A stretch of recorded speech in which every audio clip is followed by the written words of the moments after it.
The thought of taking a piece of pottery out of the kiln while it's still red hot immediately makes me nervous. But I decided to do it anyway because I wanted to try Raku, an ancient Japanese firing technique that has gained popularity with potters and pyromaniacs alike. Straight out of the kiln, the piece goes into a pile of combustibles, like sawdust or shredded paper, and ignites a smoky fire. It is then smothered and left to cool. The result is a unique and unpredictable pattern that will always keep potters coming back to Raku. I think it worked. Oh my god! Oh, That's so that cool. was so cute. Wallah, not bad. In this video, I'll mix my own Raku glaze from raw materials and apply it to 5 small animal figurines I've sculpted and bisque fired. They'll go through the fire and flames in the hope that our copper matte glaze will create the striking, one-of-a-kind patterns that Raku is known for. Stay tuned to learn the fate of our 5 flame-forged friends. The glaze we're mixing for this project is a copper matte Raku glaze. It's known for producing visually striking pieces like these example pots that I hope to emulate. The recipe we're using calls for black copper oxide, ball clay, and bentonite. The recipe we're using is called Hassel Copper Matte, and it's made up of 80 parts black copper oxide, 20 parts ball clay, and 3 additional parts bentonite. I decided to keep it simple and do 80 grams of black copper oxide, 20 grams of ball clay, and 3 grams of bentonite. I put some water in the bottom of the container to avoid mixing the dry ingredients and kicking up dust into the air. That's also why I place a paper towel over the container when adding the ingredients. I add water a few times in this process when the mixture is getting too thick.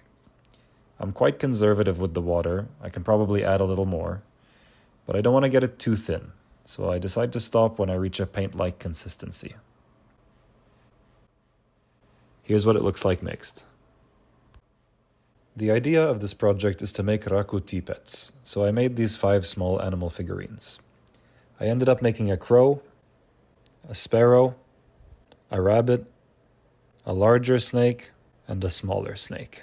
They're each small enough to fit in the palm of my hand, so they shouldn't require too much glaze. These pieces were sculpted from an Italian clay body that's locally available in Jordan.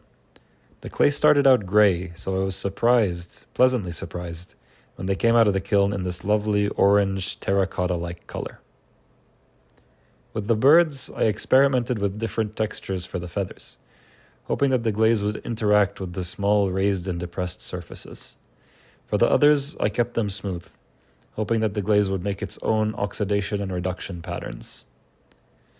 Because my glaze was mixed quite thick, I decided to just paint on one layer and leave it at that. With the glazing done, it's time to get to the real fun, firing.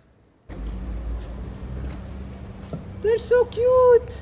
My friend Lamia is a local sculptor who makes incredible sculptures out of bronze. Give her a follow at Sculptures by Lamia 2 on IG.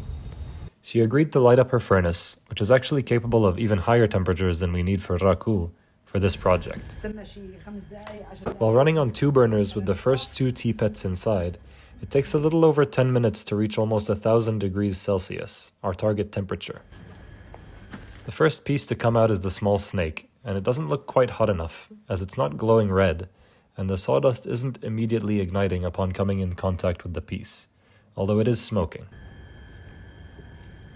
Our first casualty of the day is the rabbit, which I unfortunately dropped due to poor tong technique, but still put some of its pieces in the sawdust to see if the glaze will react. The reduction chamber for a Raku piece should be as small as possible while still fitting the piece, so we're using some old canned fruit cans to minimize oxidation. It's about the smoke, right? Yeah.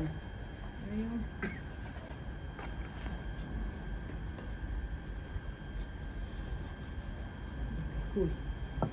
For the next firing, we're putting in the 3 remaining teapots, the crow, the sparrow, and the larger snake, and bringing the furnace up to temp, which goes much faster the second time around due to the residual heat. Once it reaches temperature, we open up the furnace and unfortunately discover another casualty.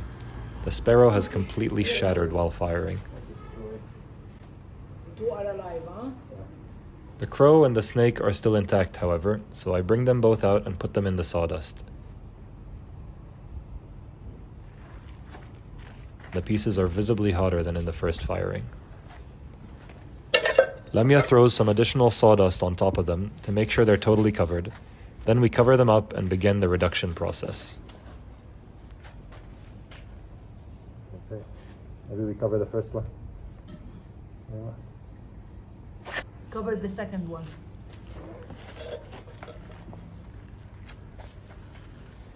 High-ish, muchafe. Oh. Too bad. Okay. We leave the pieces to cool for about an hour, and then it's time for the final reveal. See if they're still hot. Are they not hot anymore? Better do? Oh, I think it worked. Oh my god!